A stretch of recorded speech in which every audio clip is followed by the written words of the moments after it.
সরকারের হাতে যতটুকু সময়, যতটুকু ক্ষমতা আছে সেই ক্ষমতা সরকার প্রয়োগ করেছেন।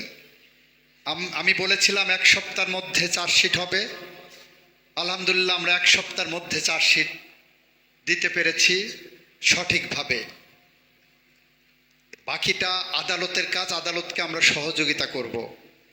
আদালত চার্জশিট পাওয়ার পরেই আগামীকাল কোর্ট খুলবে, আদালত খুলবে, সেখানে প্রথম দিনেই এই মামলাটার গুরুত্ব বিবেচনা করে শুনানির জন্য রেখেছেন।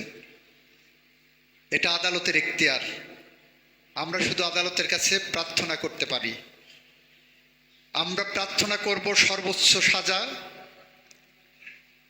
বাকিটা আদালত যেটা ন্যায় বিচারের স্বার্থে মনে করবেন সেটাই করবেন।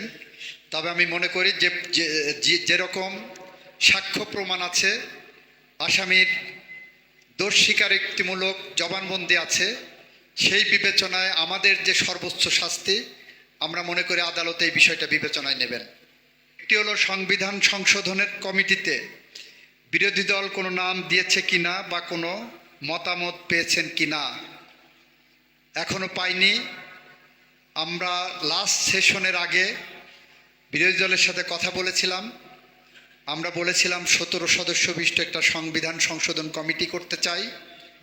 সেখানে আমাদের পক্ষ থেকে 7 জন রেখেছি, 5 জন অন্যান্য দলের প্রতিনিধি যারা আছেন, স্বতন্ত্র প্রতিনিধি যারা আছেন তাদের মধ্য থেকে রেখেছি, আর 5 জন বিরোধী দলের কাছ থেকে চেয়েছি। ওনারা বলেছেন এই সামনের সেশনে জানাবেন, আমরা অপেক্ষায় আছি। ওনাদেরটা পেলেই আমরা সংবিধান সংশোধনের জন্য জুলাই সনদের পথ ধরে হেঁটে যাব।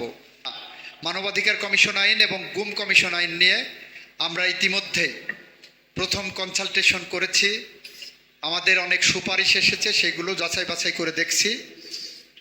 আমরা পর্যায়ক্রমিকভাবে একটার পর একটা যাচাই বাছাই করে যত দ্রুততম সময়ের মধ্যে সম্ভব হয় বাস্তবতার নিরীক্ষে আমরা সেগুলোকে সামনের কাতারে নিয়ে আসব।